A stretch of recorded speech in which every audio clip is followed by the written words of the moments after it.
What do you fear most when the night falls and the noise of the world fades away? It is not ghosts, it is the presence of yourself. We live in a world addicted to connection. We would rather scroll through meaningless information for hours than face 5 minutes of silence with our own thoughts.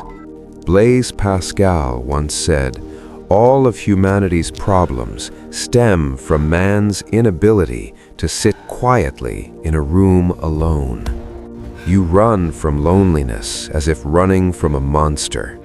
You fill the void with noise, with parties, with shallow relationships. But do you know? That very escape is the cause of your exhaustion. You are missing out on the greatest source of power a human being can possess. Welcome to the still mind, a small rest stop for your soul. Today, we will not learn how to escape loneliness. We will learn how to transform it into radiant solitude. Chapter 1: The Poverty of the Soul. Let us distinguish clearly. Loneliness is the pain of being alone. Solitude is the glory of being alone. The philosopher Arthur Schopenhauer observed, "A person who fears being alone is a person with a poor inner life.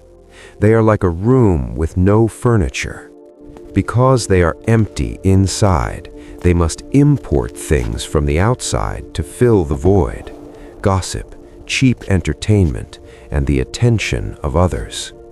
This is the state of the emotional beggar.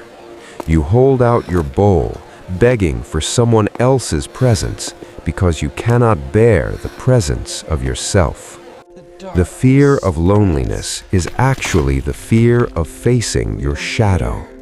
When there is no noise to cover it up, the judging voices and old wounds will rise to the surface. We are like children who have not cut the umbilical cord. We still need a mother, society, to nourish our sense of safety. But the truth is, no one can go with you into sleep, and no one can go with you into death. Solitude is the core nature of human existence. As long as you run from this truth, you will suffer. You will remain a slave of the need for connection. The first step to freedom is to stop running, and turn around to look directly into that emptiness. Chapter 2: The Citadel of Self-Sufficiency. Stoicism teaches, if you can be friends with yourself, you will never be lonely. A person with a rich inner life is like a secret garden. They do not need to bring flowers in from the outside, because inside them, the flowers have already bloomed. Seneca said, "Retreat into yourself as much as possible." That is not isolation. That is returning to tend the garden. Self-sufficiency is the ability to generate your own joy and peace without needing external circumstances. When you are alone, you return to wholeness. When you are with others, you are often just a fraction. Great thinkers, great artists, they all considered solitude their most valuable asset. It is the space where they converse with the universe. Do not fear being left behind. Fear losing yourself in that noisy crowd. Separating yourself from the crowd is the only way to hear the voice of conscience and intuition. The citadel of self-sufficiency is not built of stone. It is built of the hours you dare to sit still and face yourself. Chapter 3: Dating Yourself. To transform the fear of loneliness, we need practice. Practice 1: Digital detox. Every day, spend 30 minutes completely disconnected. No phone, No internet, just you and naked reality. At first, restlessness will rush in. The ego will scream for entertainment. Observe it. Do not compromise. Practice 2. The solitary walk. Walk without headphones, without friends. Let nature speak to you. Trees are never lonely, even when they stand alone. They connect to each other through roots deep underground. When you walk alone, you reconnect with your own roots, your connection to the earth and the universe. Practice 3. The artist date. Once a week, take yourself out. Go to a movie, a museum, or dinner alone. Treat yourself like a precious lover. Listen to what that person likes, what they want.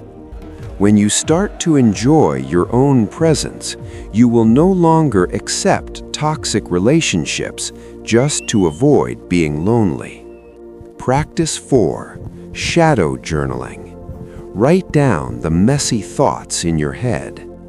White paper is the most loyal listener. It does not judge. It helps you see yourself clearer than any mirror. Solitude, when transformed, becomes freedom. You are no longer a prisoner of others. You are the captain of the ship of your life. Do not fear the darkness. Only in the dark can we see the light of the stars. Only in the stillness of being alone can you hear the call of destiny. Be a firefly. The firefly does not need the sun to shine. It generates light from its own inner power. When you know how to shine on your own, you no longer fear the night of loneliness. Instead, you become a guide for others. Alone but not lonely, that is the state of the gods. That is the state of the still mind. Take time to date your soul. It has been waiting for you for a very long time. Radiant solitude is the throne you deserve to sit upon. Stop running. Go home. Back to the stillness. Back to yourself. Happiness is not out there. Happiness is right here, in the moment you accept being alone. Cherish your solitude. It is the greatest teacher. I am the still mind. Thank you for spending this moment of silence with me. May you find the radiance within your own stillness.